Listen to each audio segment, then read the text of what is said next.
What's up, YouTube? It's your boy Nash. Welcome back to the channel. I actually tried, truth be told, true story, I actually just tried to record this video, and for some reason I wasn't able to, but I'm going to try this again.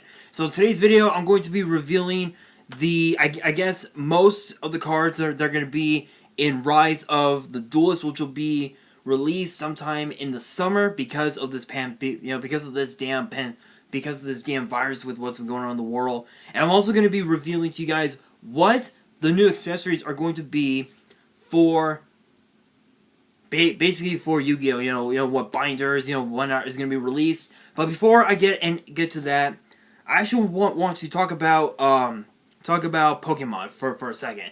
So you guys, I know I've seen the comments on Facebook and Instagram. And you guys always say, said that the Sun and Moon anime wasn't great, and that it was because of the way they made, because of what they made Ash look like. Truth be told, I loved it. I absolutely loved it.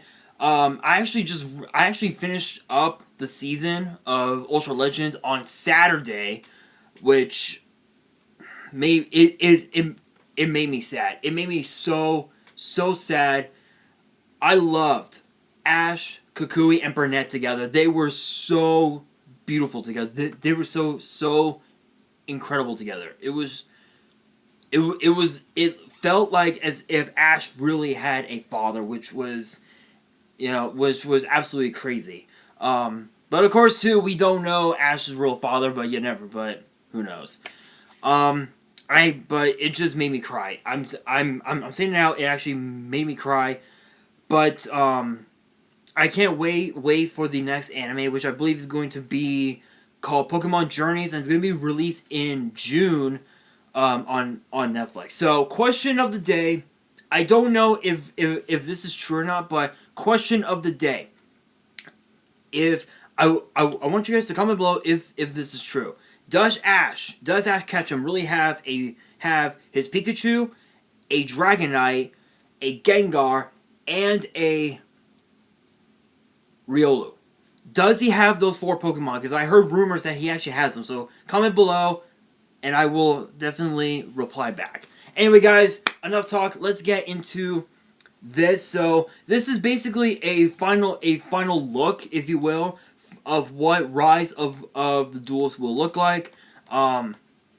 So right now, according to from YG organization, there has been a total of 80 cards released as of now, but I believe the remaining 20 are going to be released sometime in the next month or so. So I will definitely do a full set list. I'll definitely do a full set list reveal of this when the remaining 20 cards get released. But enough talk. Let's get into it. So going in order from 1 to 80. Obviously, we have Gaia. We have Gaia the Magical Knight. Curse of Dragon Hex. Bombardment Catapult Turtle. Soldier Gaia the Fierce Knight.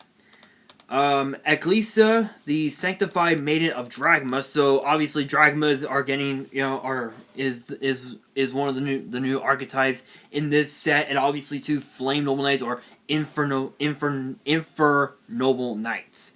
Theo, the Iron Hammer of Dragma. Aiden, the Oracle of Dragma. Fleur de Lis, the Knight of Dragma. Maximus Dragma. And then Tetradragmaton, the Cardinal Crux of Conviction.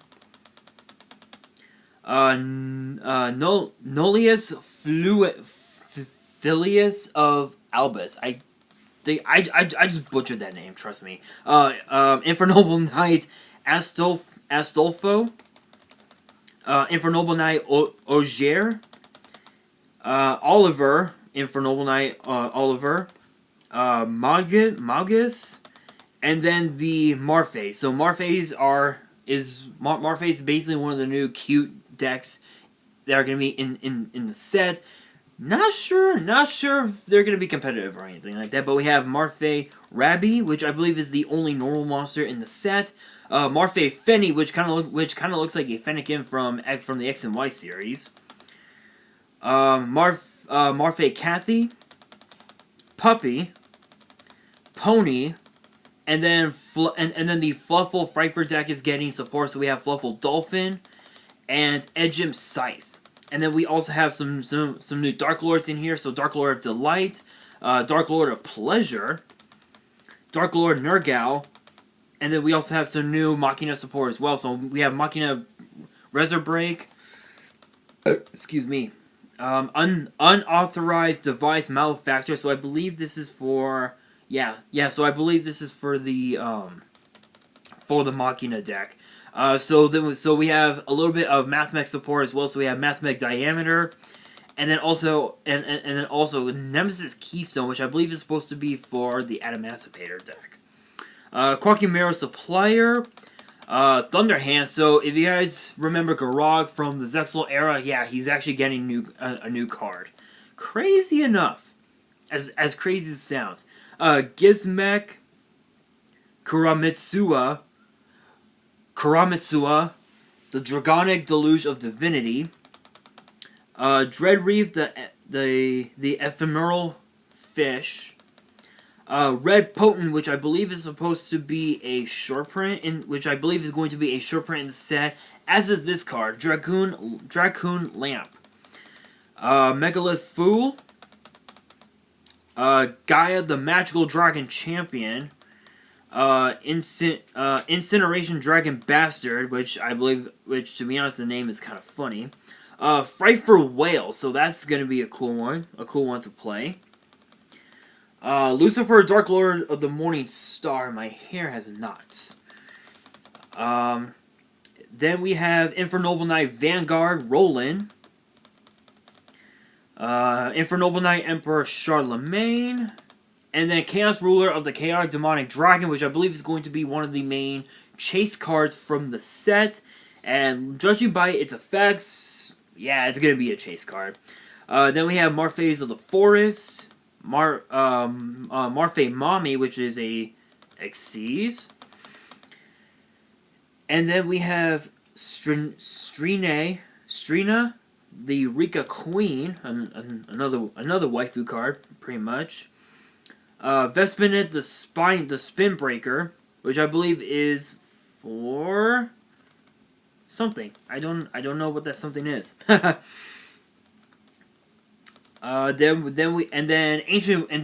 the Ancient Warriors are getting new support, so we are actually getting a Link monster. So we have Allied Generals of Ancient Warriors, Shuang Long. Then we have Charging Gaia, which is a field spell. Spiral Fusion. Dragma the Country of Conviction. Disciple from Nadir. And then for the Infernoble Knight support for the equip spells, we have Durundle.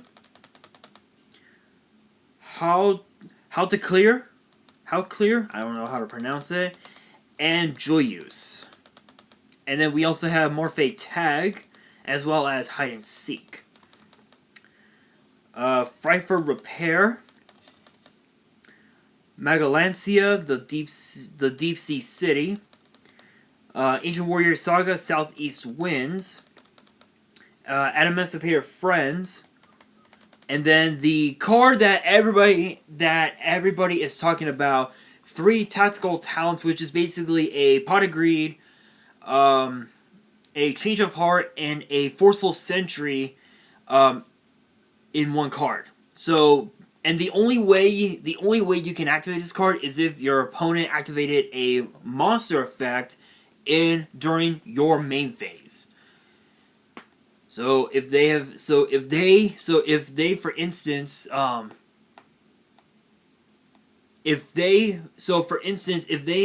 decide to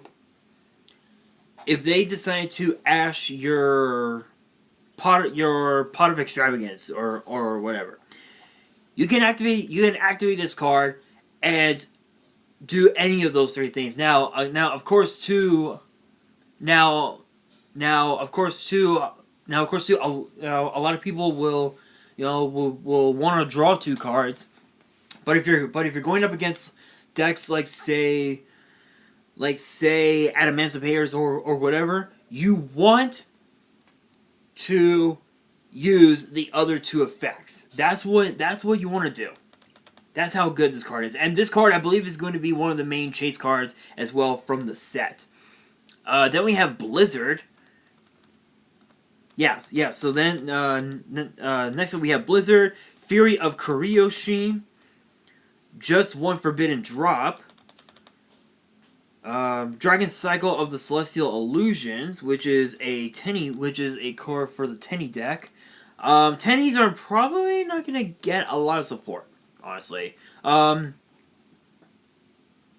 so sure how good they'll do in tournaments in the future, but you never know. Next up we have Dice Try Again, which I did talk about this earlier. I talked about it in one of my previous videos, which honestly does not. No, I just don't think it's good. Then we have Spiral Discharge, Spiral Reborn, Dragma Punishment, Dragma Encounter, and then Oliphant. Yeah. So Oliphant is actually a card for the Infernal Knights.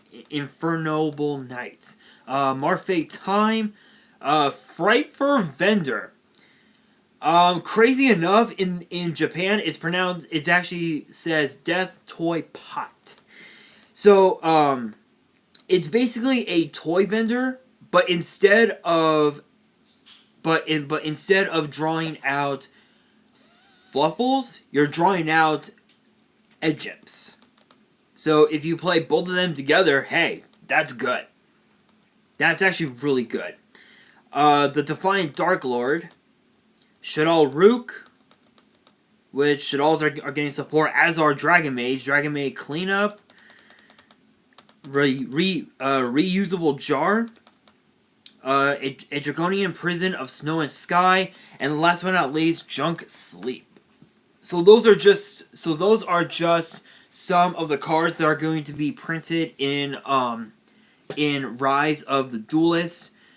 My thoughts on this set, it's great. It looks like it's going to be an incredible set. I think we can expect the format to really spice things up a bit. I cannot wait. Now I'm going to be talking about the Dark Magician's accessory. So these will be released on September 25th later this year. So by that time, I believe hang on a second, guys. There's my Dr. Pepper. I'm literally pouring in more soda. Anyway, so I believe, so by that time, September 25th, I believe will be the start of Konami hosting several YCS events. And also possibly a regional tournament. I'm not sure. But this first one is a 9-pocket binder, and it's going to be retailed at $10, $9.99. The deck box will be $4.99, so $5, and then the 50 and then the pack of sleeves will be actually $4. So here is what the binder looks like.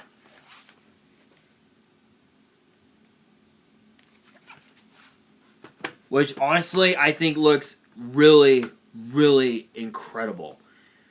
Um,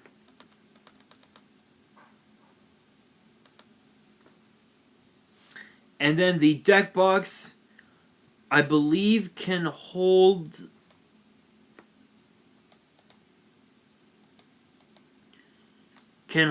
a total of 70 sleeved cards. So obviously, a full 40 card, 45 card deck with a 15 side and extra.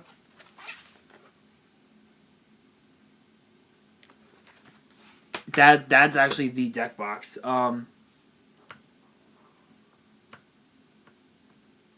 then for the sleeves, I believe is going to be the same. Let's take a look. Yeah. So here are the sleeves. If it will, there we go. Actually, let me.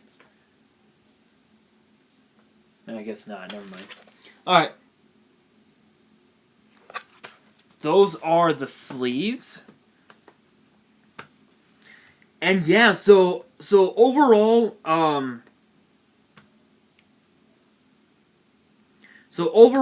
retail, you're talking 10, 14. So you're talking about $20.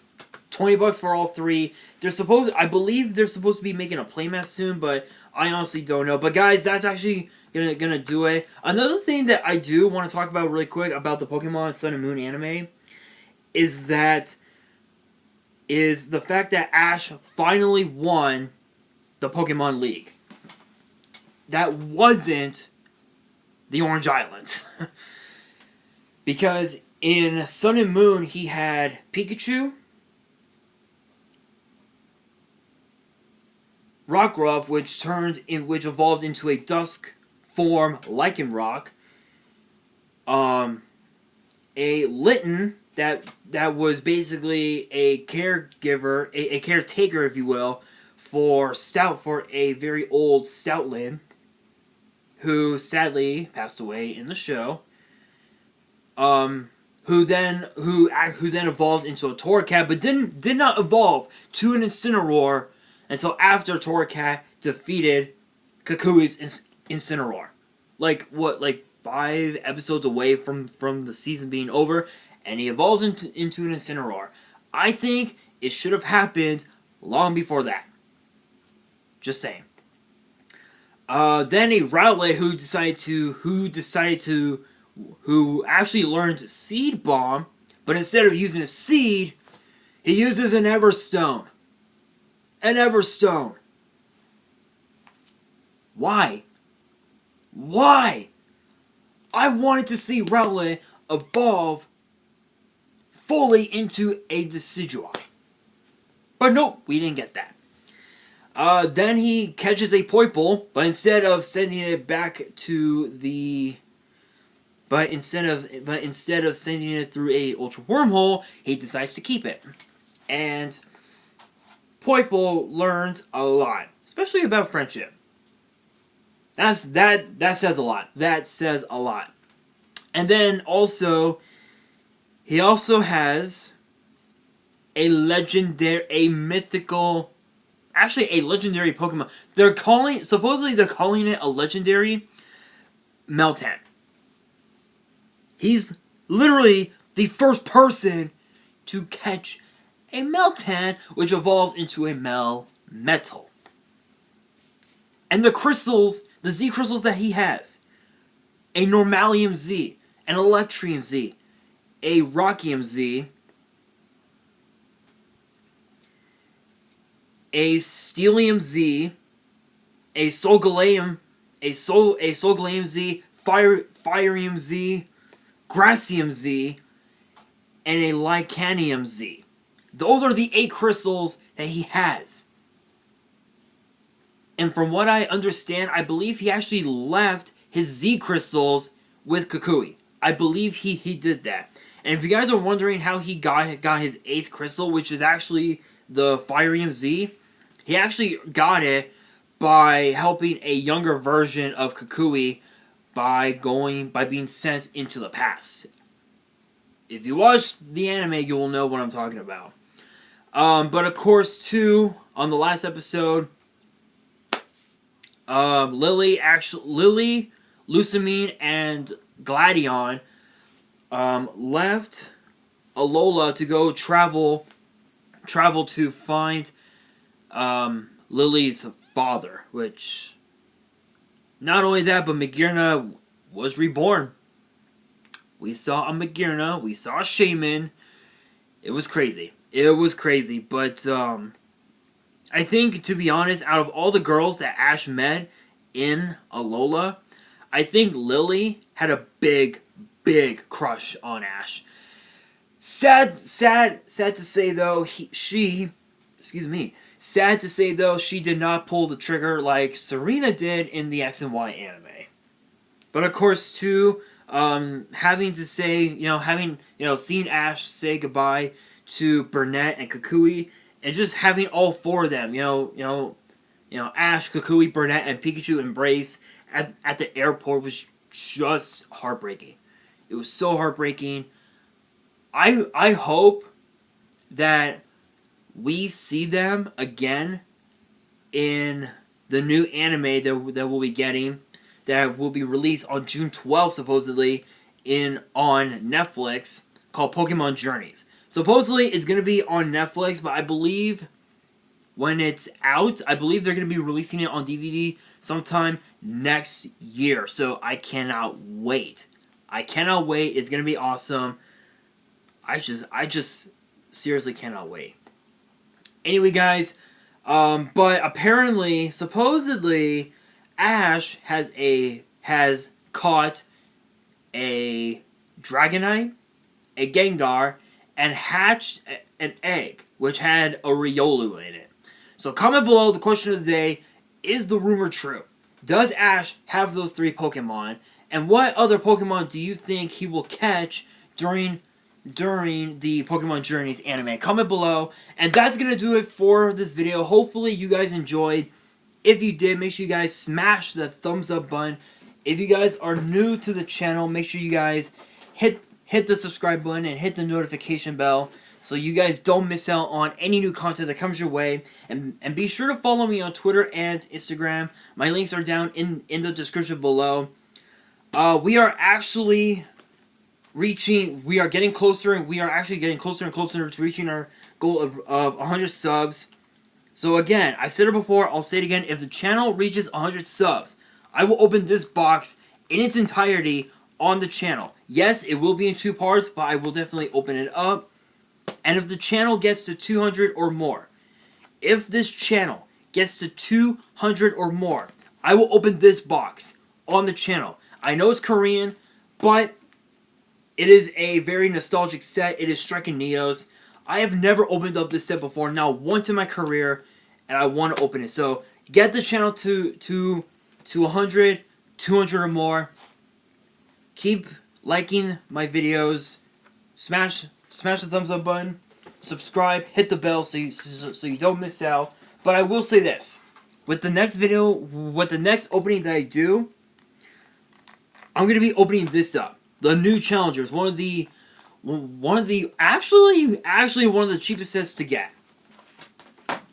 And once I open it within the next week or so, I will explain why. But again, smash that thumbs up button, subscribe, hit the bell so you don't miss out on any new Yu-Gi-Oh and WWE content. And on that, this is your boy Nash signing out.